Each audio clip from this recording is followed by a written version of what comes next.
What of your emergency? 4937 Hope Spring Drive. Okay, what's happening? I have someone here that I need to be arrested in my home. I have a 3-year-old that's been missing for a month. A 3-year-old? Yes. Have you reported that? I'm trying to do that now, ma'am. Okay, what did the person do that you need arrested? My daughter. For stealing an auto and stealing money. Okay, how old is your daughter? 22. Okay, what's her name? Caylee Anthony. 911, what's your emergency? I called a little bit ago, the deputy sheriff's not here. I found out my granddaughter has been taken. She has been missing for a month. Her mother finally admitted that she's been missing. Okay, what is here now? I need to find her. It just said it took her a month ago that my daughter's been looking for. I told you my daughter was missing for a month. I just found her today, but I can't find my granddaughter. And she just admitted to me that she's been trying to find her herself. There's something wrong. I found my daughter's car today, and it smells like there's been a dead body in the damn car. Yes, this is Orange County Utilities Emergency Dispatch. We found a human skull. Oh my gosh.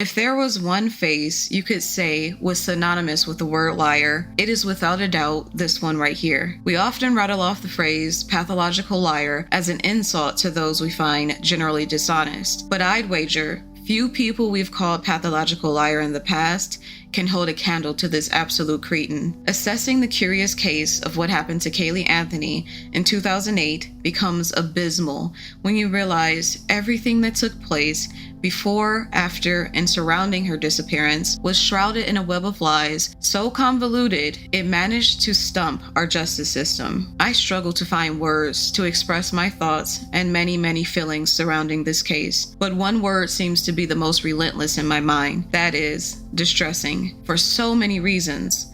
But mainly I'm distressed by the knowledge that a human being like this can exist. And no, I'm not referencing the sort of human being who could kill another person without qualm, let alone her own daughter, let alone a freaking angel-faced 3-year-old. I'm talking about this woman's subhuman ability to lie, on demand, relentlessly, impervious to any scrutiny, in rapid succession, with flawless delivery. It is bone-chilling. I am deeply distressed by it, and I pray to God I am never so unfortunate as to cross paths with anyone like Caylee Anthony ever in my life. With that being said, this case was mind-boggling. I started the research in one mindset, then that changed halfway through when I heard the abuse allegations about her father. And then it changed again when I saw George Anthony, her father, break down on the stand and admit he tried to unalive himself.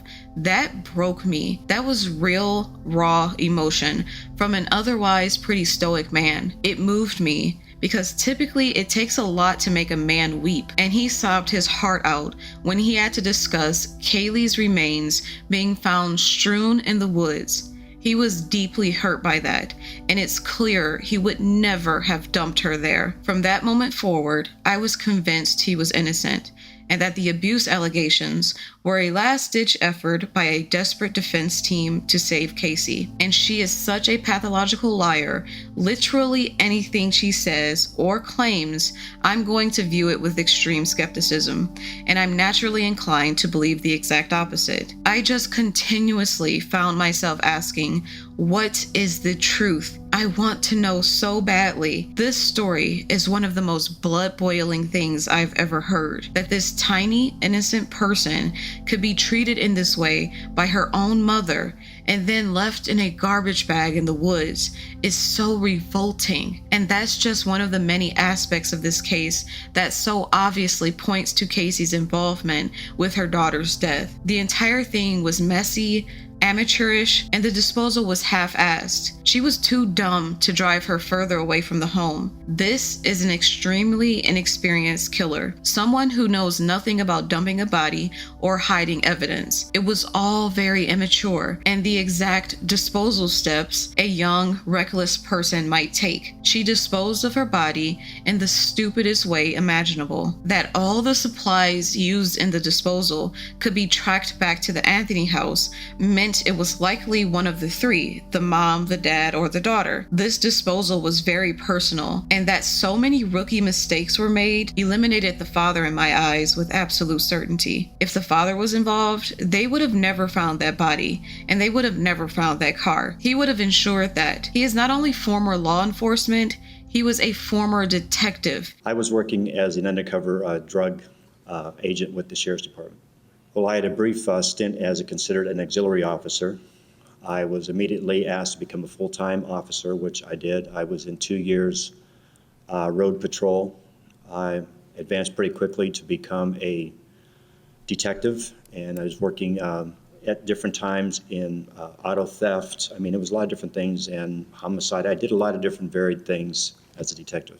He is well versed in investigatory procedures, crime scene DNA, toxicology reports, the works. Someone you would wager would have an inkling of a clue how to dispose of a body and ensure it's never found, and is smart enough not to leave an idiotic trail of evidence like web searches, the duct tape from the house, the laundry bag from the house, the blanket from the house that matched the theme of Caylee's other belongings. Someone previously in law enforcement would not have made all these amateurish mistakes. So for the defense to insist the father had anything to do with this child's death or the disposal of her body is completely asinine, and they had 12 asinine jurors just perfectly aligned to make the most asinine decision in the history of all decision making. I believe the mother also had nothing to do with what happened to Caylee because her distress was genuine. Like the grandfather, her tears were genuine. She made multiple calls to 911 and turned in her own daughter despite clearly loving her very dearly. To this day, Caylee Anthony still makes excuses for Casey's horrendous behavior and now believes Casey is totally innocent. The last part that makes it so obvious Casey did all of this by herself is that she transported the body in the car, left it in there long enough for the smell to permeate the car, which anyone who knew anything about basic biology and death would have been cautious not to do. She also left critical evidence like many strands of hair. It simply could not get any clearer that Casey did this. She was 19 when she got pregnant, so she was about 22 when Caylee went missing, so it's clear that a very young, very reckless person was responsible for everything. It's so irrefutable. But somehow, the absolute worst aspects of our justice system and the most underhanded attorneys for the defense and the most low IQ jurors in history aligned to acquit this murderer and vicious pathological liar, unleashing her into the world to do more harm, which she already has, by the way, by assassinating her father's character even after his unaliving attempt. That is how evil this woman is. For some reason, he was her scapegoat, and she caught him in the crosshairs and still refuses to let him go. Anyway, let's dig into the most disturbing facts from this case.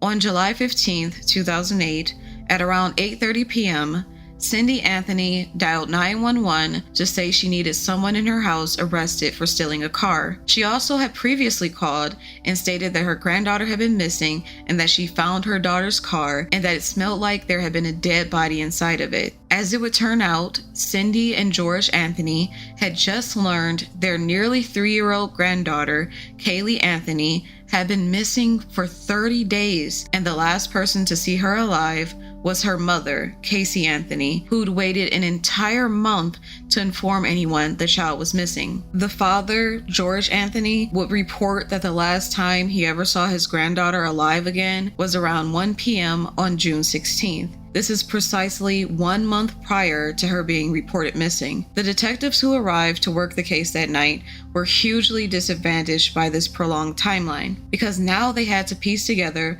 what took place with Caylee Anthony over a vast 30-day stretch, an enviable task by no means. Typically, after 72 hours, the likelihood that a missing persons case will be solved begins to dwindle. Leads go cold, and the missing persons trail typically becomes more challenging to follow. In the case of Caylee Anthony, it has been 10 times that duration, a whole 30 days later, so the investigators were truly behind the 8 ball on this one.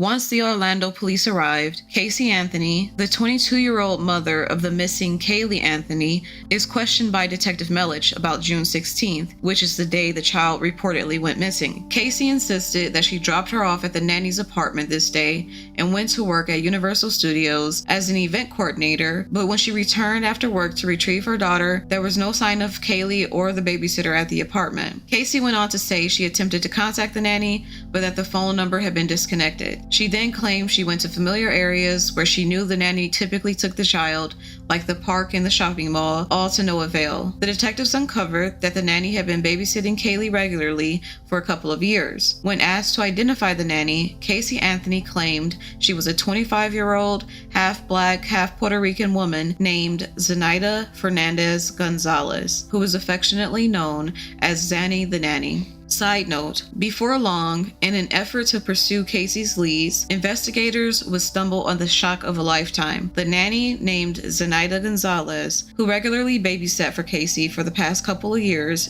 did not exist. And get this, she was but one of a number of fictitious individuals and meticulous details that Casey would fabricate throughout this investigation to throw the detectives off her trail. I'll go over her many lies in detail towards the end of the video. During the initial questioning on July 15th, Casey would admit she didn't return home to her parents' place after the dreadful events of June 16th because she knew her parents would question her about the child and why she was unable to locate her. Therefore, she sought refuge at her boyfriend's house named Tony Lazaro, who she had reportedly been dating since April. She stayed with him the entire 30 days her child had been missing without ever once mentioning to him or his roommate that she was in distress over her missing child. The mystery surrounding Caylee's whereabouts and Casey's movements and affiliations during that crucial 30 days would only deepen as more perplexing information came to light.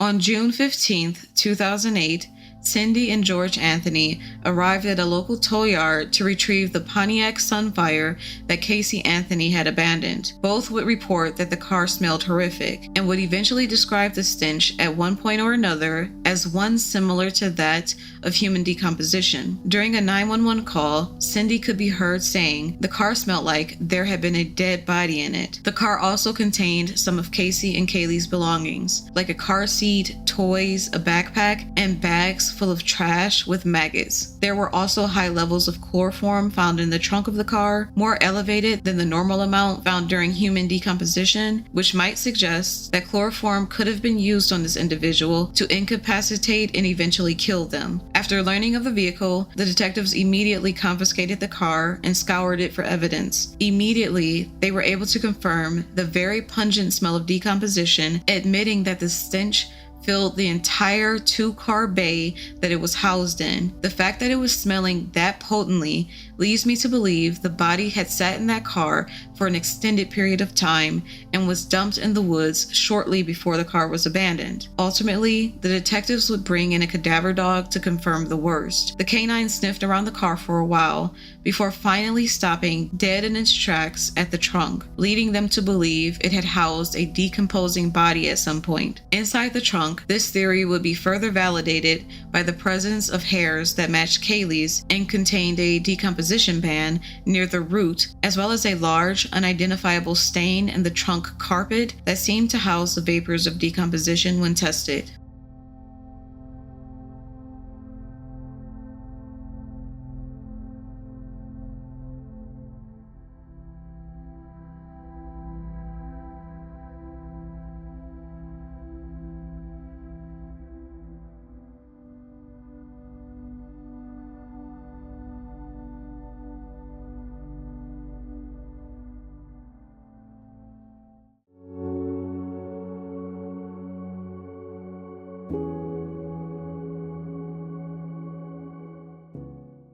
Reading someone's internet search history is almost like reading someone's mind. It's a pretty foolproof indication of what that person is thinking about at any given moment in time. The only trouble is that it's difficult to say who exactly in the house searched those things. On June 16th, the last day Caylee was reportedly seen alive, there were internet searches under Casey's password that included suffocation and foolproof suffocation. That evening, she would be spotted on surveillance footage at Blockbuster with her boyfriend. Many presume Caylee was already dead by then and in the trunk of the car. She would then go out partying and was captured in photos, dancing wildly and appearing carefree. She would then go on to get a tattoo during the time Caylee was missing that said Bella Vita, which means beautiful life in Italian. This is her diary entry dated June 21st. FYI, there was a debate as to when this was truly written since it doesn't specify the year, but the language here is quite telling. I have no regrets. Just a bit worried. I just want for everything to work out okay. I completely trust my own judgment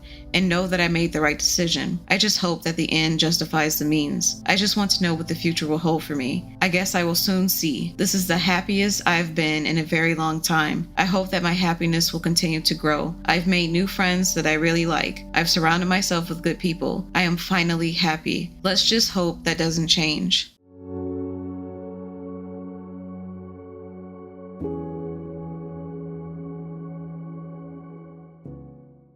On December 11th, 2008, nearly 6 months to the day she went missing, Caylee Anthony's skeletal remains were found in a wooded area near the Anthony home. Specifically, the skull was discovered by a meter reader who had made multiple calls to the police before they finally came out and pursued the lead. The rest of the remains were found inside of a trash bag with duct tape over the skull and other parts of the body, suggesting foul play. Inside the trash bag was also a white laundry bag and a Winnie the Pooh children's blanket. Sadly, wild animals had interfered with the remains, which is why they ended up so scattered. The investigators, who were already behind the 8-ball with having to investigate a 30-day-old missing persons case at the onset, now had to work a crime scene of about 4,200 feet, the size of a very large home, scouring the ground for any clues or evidence on their hands and knees. Strangely, it would turn out that the laundry bag Caylee was found in was sold in pairs, and the mate would later be found at the Anthony home once detectives were granted a warrant to search the premises following the grisly discovery in the woods less than a mile away from their house. The Winnie the Pooh blanket also matched the theme of Caylee's room, once again making this case a no-brainer. Lastly, the brand of duct tape found on different parts of the remains was also found in the home.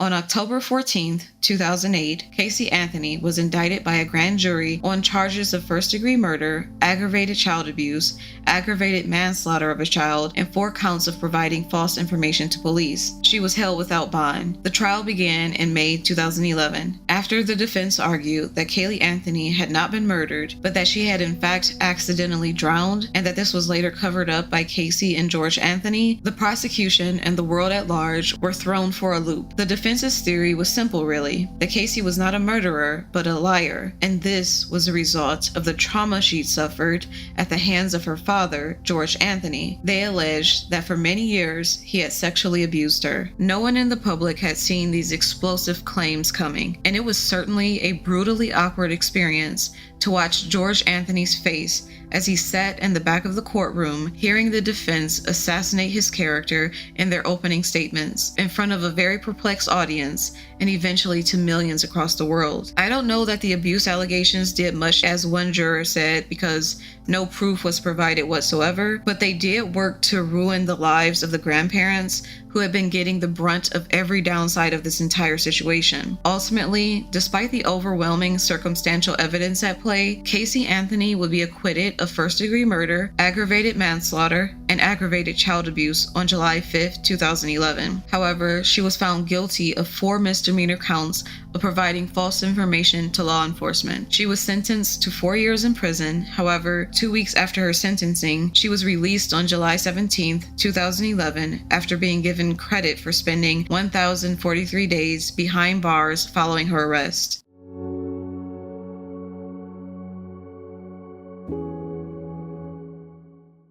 Sometimes I'm still unsure of what to make of George Anthony. Like many women in our day and age, some of us have an inherent distrust of men due to some of the horrific domestic crime statistics, the rates of infidelity, and general dishonesty from the opposite sex. Many of us are skeptical when it comes to evaluating the integrity and intentions of any man. We're always trying to assess the level of threat they pose to us, our emotions, or even the world at large. This distrust and some of my own personal knowledge of sexual abuse victims initially led me to believe he could have been guilty of abusing his daughter. It happens far too often for any of us to readily dismiss these claims without first assessing the facts. However, I ultimately couldn't let that personal bias of mine overpower the facts in this case. And one of the main facts here is that George's character had not been brought into question until the trial began. And it was done in a very concerted way to be as big a bombshell and disruptor to the prosecution as possible. Also, the fact that it was coming from Caylee Anthony's mouth, I suddenly realized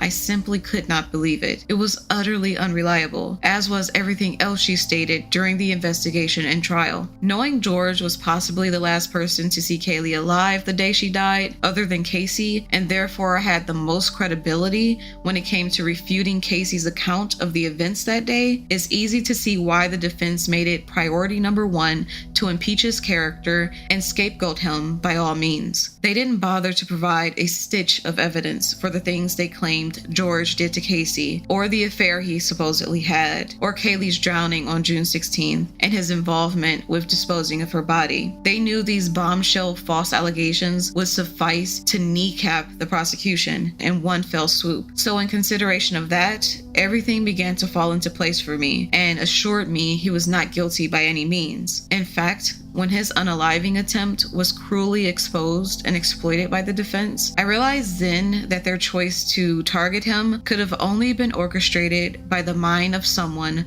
who could kill their own 3-year-old daughter and dispose of her in the Florida wilderness like utter trash. Seeing him break down on the stand crushed me and forever convinced me he had nothing to do with Caylee's disappearance or the disposal of her body. Well, that and the detailed rationale I gave earlier in the video for why this crime was planned and executed by none other than Caylee Anthony's sick, amateurish mind and hers alone.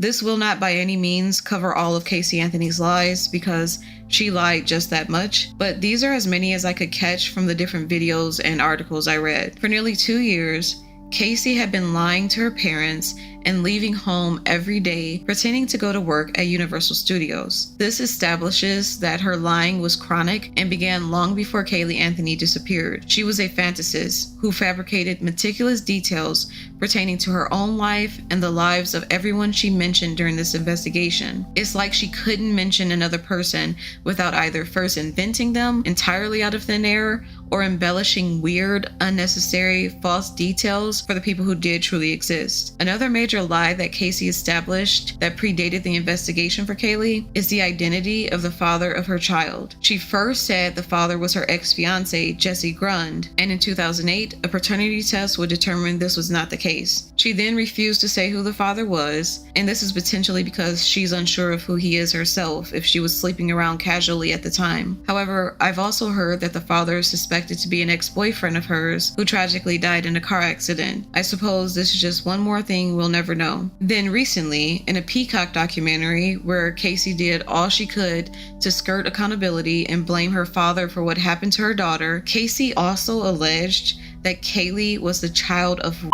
She claimed she had been raped at a party she attended when she was 18. This is yet another thing we are unable to accept as facts from this woman because she lies so compulsively. There is zero reason to believe she is ever telling the truth. Now, these are the many lies established after Caylee went missing. During the 911 call on July 15th, when the dispatcher requested Cindy Anthony put her daughter Casey on the phone, Casey got on and insisted she had received a phone call that day on July 15th and said she had spoken with her daughter for about a minute. This was the first in a long series of increasingly outlandish lies told by Casey. She made up an elaborate backstory for the babysitter Zenaida's life, saying she was originally from New York and she had moved to Florida to attend the University of Florida, and that she had a brother still living in New York. Weirdly, the detectives discovered there was never a Zenaida Gonzalez living in that apartment that Casey guided them to, and that the apartment had been vacant for months. She also lied to the detective in a recorded interview and said that she was introduced to Zenaida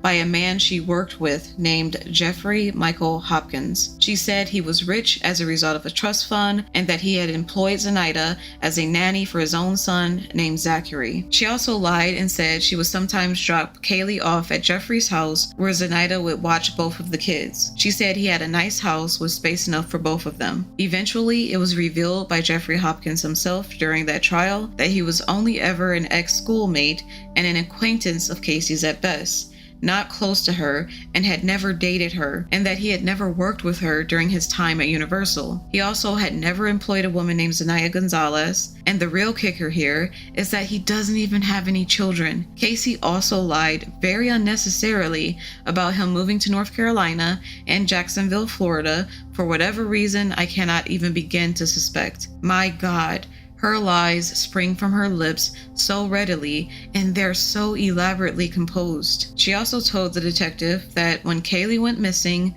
she informed Jeffrey and another coworker at Universal Studios named Juliette Lewis. When asked for Juliette's number, she lied compulsively about why she didn't have it and made up an elaborate story saying that Juliette had just moved up north to New York and that she had finished her move and was subleasing her apartment. Just so many complex and totally fabricated details. It's head spinning. Also, it turns out Juliette Lewis doesn't even fucking exist. She was a total and complete figment of Caylee Anthony's imagination. Following Casey's initial interview on July 15th, and after discovering the story about Zenaida Gonzalez living in the vacant apartment was a total lie, the detectives went to Universal Studios, where Casey said she worked as an event planner and had been there on the day Caylee went missing. Lo and behold, they discovered she had not worked at Universal Studios in about 2 years, and that the employees she said she told about Caylee being missing didn't work there either. Also lied about being an event coordinator for Universal. When she did work there,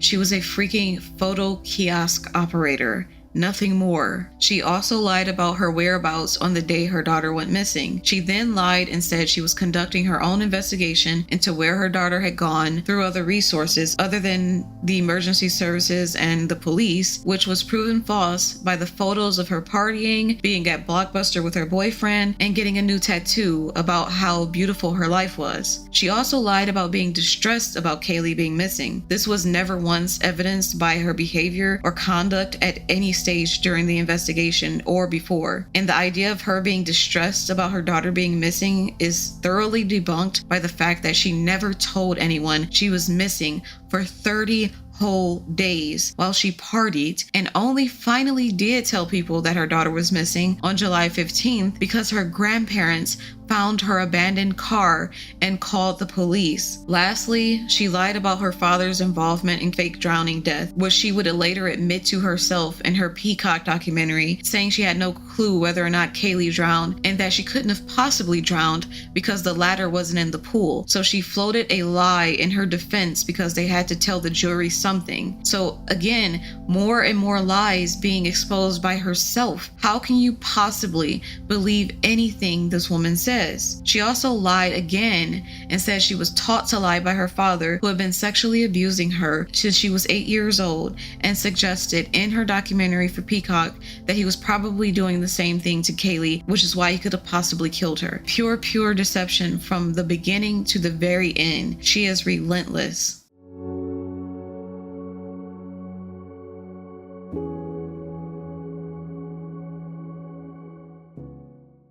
I believe there is a ton of validity to the theory that Casey had been regularly drugging Caylee with some substance and that the day she died, she accidentally overdosed. The father, George Anthony, also espouses this theory based on first-hand knowledge of the way Caylee was behaving and looking before her death. He noted in a documentary for the ID channel that she often slept more than 10 hours at a time and sometimes had dark circles under her eyes. Clint House, Casey's former friend and the roommate of her ex-boyfriend, Tony Lazzaro, who she was staying with during the 30-day window that Caylee was missing, suspected that the term Zanny the Nanny could have been indicative of the fact that Casey was drugging Caylee with Xanax to get her to sleep and therefore not have to be dealt with or watched. The street name for Xanax, a powerful benzodiazepine, is Zanny. This makes absolute perfect sense to me, and it might have been a better theory for the prosecution to go with had they explored this avenue and found proof that Casey acquired Xanax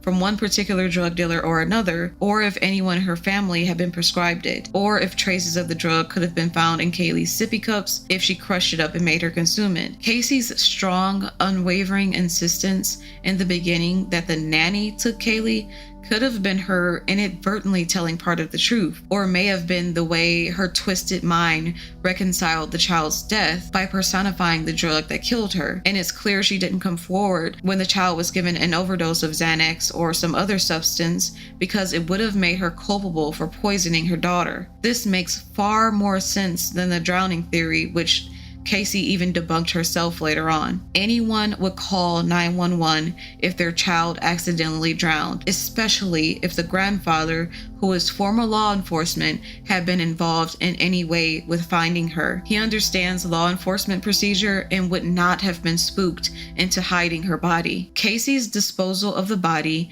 the concealment of critical evidence, the refusal to report the crime, and the countless compulsive lies she told all conclude she never wanted Caylee to be found, and she never wanted the truth to be discovered because she was guilty. She only came clean about the child being missing after the car was discovered and the parents began asking questions. Casey could have also given Caylee a larger dose of Xanax or some other substance like chloroform on June 16th to intentionally overdose her, and then put the duct tape over her mouth to help suffocate her while she was unconscious in the trunk of the car. Or she could have given her the Xanax or some other substance that she regularly gave her, and Caylee could have accidentally slipped into a coma from overdosing, and instead of calling the police to save her life because they would find Xanax or some other substance in her system, Casey probably decided to kill her at that point by placing the duct tape over her mouth and putting her in the trunk to suffocate. Either way,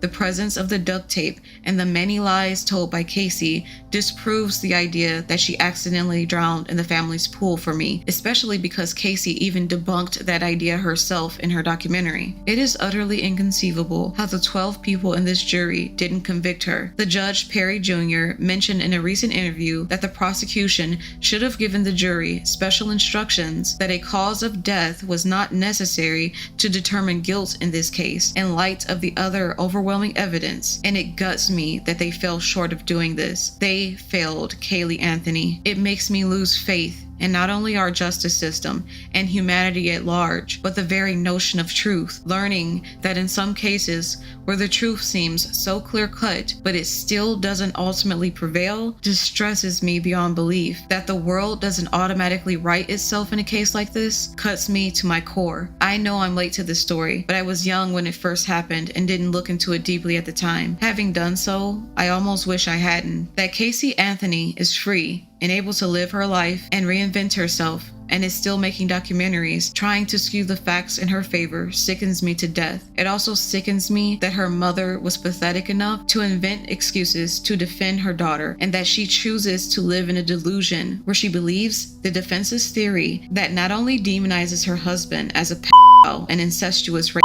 but that also scapegoats him for the death of her granddaughter, which he clearly had nothing to do with, and a defense that was also picked apart by Casey herself in her documentary, where she claimed her daughter couldn't possibly have drowned. That the mother chose to believe these things and live in this delusion concerning her granddaughter, and that she had the nerve to utter the sentence that justice for Caylee was watching her murderer walk free sickens me beyond words. I somehow pray that the truth will someday prevail, and although Caylee Anthony can't be tried again for this crime due to the clause of double jeopardy, I hope the truth surfaces someday, and that at that time she'll be served justice in some other manner, both in this life and in the next.